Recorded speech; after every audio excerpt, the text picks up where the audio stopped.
କୁହନ୍ତି ପ୍ରେମ କାଳେ ଅନ୍ଧ, କୁହନ୍ତି ପ୍ରେମ କାଳେ ଅନ୍ଧ, ହେଲେ ପ୍ରେମକୁ ଏବେ ଟିକେ ଟିକେ ଦେଖା ବି ଗଲାଣି। ସିଏ ଟିକେ ସରକାରୀ ଚାକିରି, ଟଙ୍କା ଆଉ ଟିକେ ସୁନ୍ଦରତାକୁ ଖୋଜିଲାଣି। ଧନରୁ ତ ସମସ୍ତେ ଧନୀ ଥାଆନ୍ତି, ଧନରୁ ତ ସମସ୍ତେ ଧନୀ ଥାଆନ୍ତି, ହେଲେ ମନରୁ ଯେ ଥାଏ ଧନୀ, ଅଭିମାନକୁ ପଛରେ ପକେଇ ସ୍ୱାଭିମାନକୁ ଯେ ସାଙ୍ଗରେ ଚାଲେଖେନି, ପୁରୀ କୋଣାର୍କ ଲିଙ୍ଗରାଜ ଦିଏ ଯାହାର କଳା ସଂସ୍କୃତିର ନିଶାନୀ, ପୁଣି ଜଗତର ନାଥ ଜଗନ୍ନାଥ ଯାହାର ମଉଡ଼ମଣି, ଆଉ ଯାହା ପାଇଁ ସମସ୍ତେ ଗାଆନ୍ତି ବନ୍ଦେ ଉତ୍କଳ ଜନନୀ, ପୁଣି ଦୟାନଦୀ ଯୋଉଠି ବୀରତ୍ୱର ଗାଥା ଗାଏ, ଦୟାନଦୀ ଯୋଉଠି ବୀରତ୍ୱର ଗାଥା ଗାଏ, ଓଡ଼ିଶୀ ଯାହା କୋଟି ବ୍ରହ୍ମାଣ୍ଡ ଚଳଉଥିବା ମାଲିକର ମନ ଲୋଭାଏ, ପୁଣି ଖଣ୍ଡଗିରି ଉଦୟଗିରି ପାହାଡ଼ର ଗୁମ୍ଫା ଯାହା ଇତିହାସର କଥା କହେ, ପୁଣି ଧଉଳିର ସାଞ୍ଚି ସ୍ତୂପ ଯାହା ମୋକ୍ଷ ଆଡ଼କୁ ପରିବର୍ତ୍ତନର ରାସ୍ତା ଦେଖାଏ, ପୁଣି 12 ମାସରେ ଯୋଉଠି 13 ପର୍ବ, 12 ମାସରେ ଯୋଉଠି 13 ପର୍ବ, ଅତିଥି ଯୋଉଠି ସାଜନ୍ତି ଦେବ ଭବ, ପୁଣି 9 ଭଜା 6 ତିଅଣରେ ପେଟ ପୁରେ ନାହିଁ, 9 ଭଜା 6 ତିଅଣରେ ପେଟ ପୁରେ ନାହିଁ, ପଖାଳ କଂସା ତୋରାଣୀରେ ଯୋଉଠି ରହିଯାଇଥାଏ ଆଶା, ଭାରି ମଲଲୋଭା ଯାହାର ପୁରାଣ ପୋଥି 34, ପୁଣି ଉତ୍କର୍ଷ ଯାହାର ଭାଷା, ସେ ହେଉଛି ଆମ ଓଡ଼ିଶା। ଆଉ ସମସ୍ତେ ତ ଜାଣନ୍ତି ଆମେ ଓଡ଼ିଆ ଭାରି ବଢ଼ିଆ। ଆଜିର ମୋର କବିତାର ଶୀର୍ଷକ ରହୁଛି ଭାଇ, ମୋ ଭାଇ। 40 ଭାଗ ଖଳନାୟକ, 40 ଭାଗ ଖଳନାୟକ, ହେଲେ 60 ଭାଗ ନାୟକ। ଚୁପ୍ କମ୍ ଆଉ ଗପୁଡ଼ା ଅଧିକ, ମାଙ୍କ ଆଗରେ ଚୁଗୁଲି କରେ, ହେଲେ ଅନ୍ୟମାନଙ୍କ ଆଗରେ ମୋର ବହୁତ ବଡ଼ ପ୍ରଶଂସକ। ସେ ହେଉଛି ମୋ ଭାଇ, ମୋ କାହାଣୀର ନିର୍ଦ୍ଦେଶକ। ସବୁ କଥାରେ ଆଗ ମୁଣ୍ଡ ନୁହେଁ ନାକ ଯେ ପୁରାଏ, ଖାଇବା ଜିନିଷର ଅଧା ଏକା ଖାଇଯାଏ, କୁଣ୍ଡା ହୋଇଥିବା ଚୁଟିକୁ ଅସଜଡ଼ା କରି ଜୀବନକୁ ଯିଏ ସଜାଡ଼ି ଦିଏ, ପୁଣି ଗୁପ୍ତ କଥାକୁ ଗୁପ୍ତ ରଖିବା ପାଇଁ, ଗୁପ୍ତ କଥାକୁ ଗୁପ୍ତ ରଖିବା ପାଇଁ ଧମକ ଚମକ କରି ଲାଞ୍ଚ ମାଗୁଥାଏ, ହେଲେ ମୋ ଆଖିରେ କେବେ ଲୁହ ନ ଆସୁ ବହୁତ ବଡ଼ ଦାୟିତ୍ୱକୁ ଯେ ମୁଣ୍ଡରେ ବହୁଥାଏ, ସେ ମୋ ଭାଇ ହେଇଥାଏ।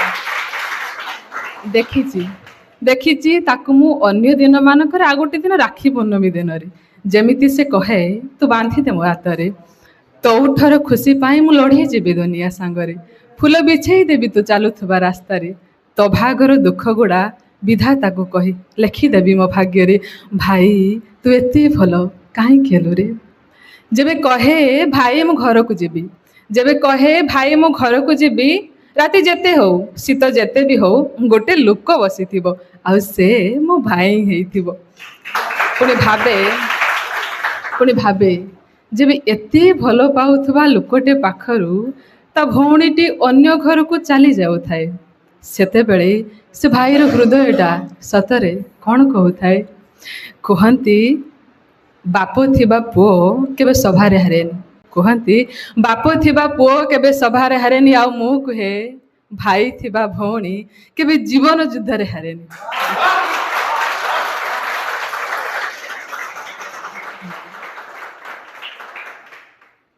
ଆଜିକାଲିର ନାରୀର ସୁରକ୍ଷାକୁ ନେଇ ଗୋଟେ ଛୋଟ କବିତାଟିଏ ଲେଖିଥିଲି।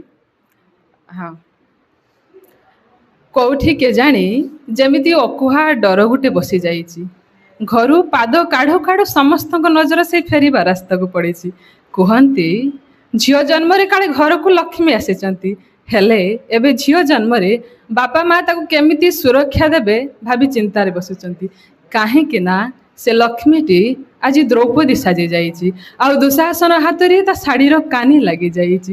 ସେଦିନ କୃଷ୍ଣ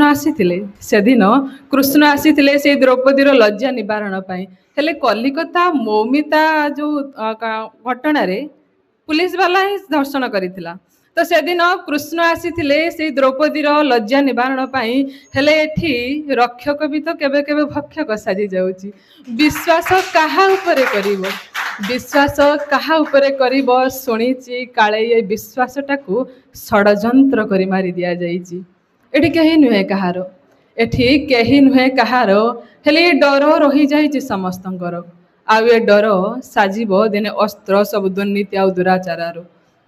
ଯେମିତି ଗୋଟେ ଭୁଲ କରିବା ଆଗରୁ ସେ ତାର ପରିଣାମ ପାଇଁ ବାଧ୍ୟ ହେଇଯାଉ ଭାବିବାକୁ 100 ଥର କେତେ ଆଉ ନଷ୍ଟ ହବ ଏମିତି ଜୀବନ ଅଭୟା ନିର୍ଭୟା ମୌମିତା ପୁଣି ଜଣା ନଥିବା କେତେ ଜଣଙ୍କର। ବନ୍ଦ କର ଏସବୁ, ବନ୍ଦ କର ଏସବୁ ଆଉ ପରିବର୍ତ୍ତନ ହେଉ ଏ ମାନସିକତାର। ଯେ ନ୍ୟାୟ ପାଇଁ ପୁଣି ବର୍ଷ ପାଇଁ ବର୍ଷ ନୁହେଁ, ପରିବର୍ତ୍ତନ ହେଉ ଏ ନିୟମ ତୁମ ସରକାର। ଆଉ ଗୋଟେ ଦିଦି ଛୋଟ କବିତା ଖାଲି ସମାଜର ଏବେ ଯୋଉ ପରିବର୍ତ୍ତନର କିଛି ସମାଜର ସତ୍ୟତାକୁ ନେଇ ଗୋଟେ ଛୋଟ କବିତାଟିଏ।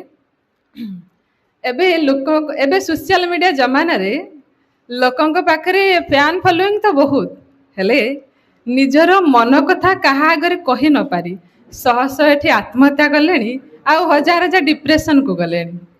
ଲୋକେ ଏବେ ମହାତ୍ମା ଗାନ୍ଧୀକୁ ଭଲ ଲୋକ ନଥିଲା ବୋଲି କହିଲେଣି। ଲୋକେ ଏବେ ମହାତ୍ମା ଗାନ୍ଧୀକୁ ଭଲ ଲୋକ ନଥିଲା ବୋଲି କହିଲେଣି, ଆଉ ନାଥୁରାମ ଗଡ଼ସେ ଉପରେ ତାଙ୍କର ପ୍ରବଳ ଦୟା ଆସିଲାଣି। ଶ୍ରୀରାମଙ୍କ ଅପେକ୍ଷା ରାବଣର ପ୍ରଶଂସା କଲେଣି। ଶ୍ରୀରାମଙ୍କ ଅପେକ୍ଷା ରାବଣର ପ୍ରଶଂସା କଲେଣି। ସୀତାମାତାଙ୍କୁ ହରେଇଥିଲା ସତ, କିନ୍ତୁ ବିନା ଆଜ୍ଞାରେ ଛୁଇଁ ତ ନାହିଁ। କିଛି ସର୍ତ୍ତ ଥିଲା, ନହେଲେ ଛଳନା କରି ହରେଇଥିଲା କ'ଣ ପୂଜା କରିବା ପାଇଁ? ଏମିତି କିଛି ବାଟବଣା ହୋଇ ଲୋକେ ନିଜର ଆଦର୍ଶକୁ ପରିବର୍ତ୍ତନ କଲେଣି, ଆଉ ଏପ୍‌ଷ୍ଟାଇନ୍ସ ଫାଇଲ୍ ଭଳି କିଛିଟା ସତ୍ୟ ତାଙ୍କୁ ଭେଟି ମିଳିଲାନି।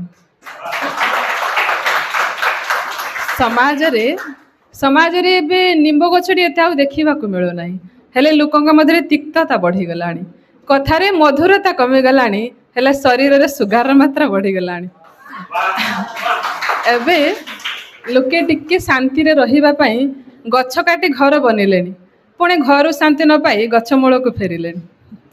କୁହନ୍ତି ପ୍ରେମ କାଳେ ଅନ୍ଧ, ହେଲେ ପ୍ରେମକୁ ଏବେ ଟିକେ ଟିକେ ଦେଖା ବି ଗଲାଣି। ସିଏ ଟିକେ ସରକାରୀ ଚାକିରି, ଟଙ୍କା ଆଉ ଟିକେ ସୁନ୍ଦରତାକୁ ଖୋଜିଲାଣି। ଶେଷରେ ଗୋଟେ ସତ, ଶୀତ ବର୍ଷା ଖରା କାକର, ଶୀତ ବର୍ଷା ଖରା କାକର କଣ୍ଟା ଗୁଡ଼ି ମାଟି ପଥର। ଶୀତ ବର୍ଷା ଖରା କାକର କଣ୍ଟା ଗୁଡ଼ି ମାଟି ପଥର ସବୁରେ ସୁରକ୍ଷା ଦେଲା। ଯେତେବେଳେ କାଦୁଅରେ ଗୋଡ଼ ଖସିଗଲା, ଘଷି ହୋଇଯାଇଥିବା ଜୋତାଟାକୁ ଏଠି ଦୋଷ ଦିଆଗଲା। ଧନ୍ୟବାଦ।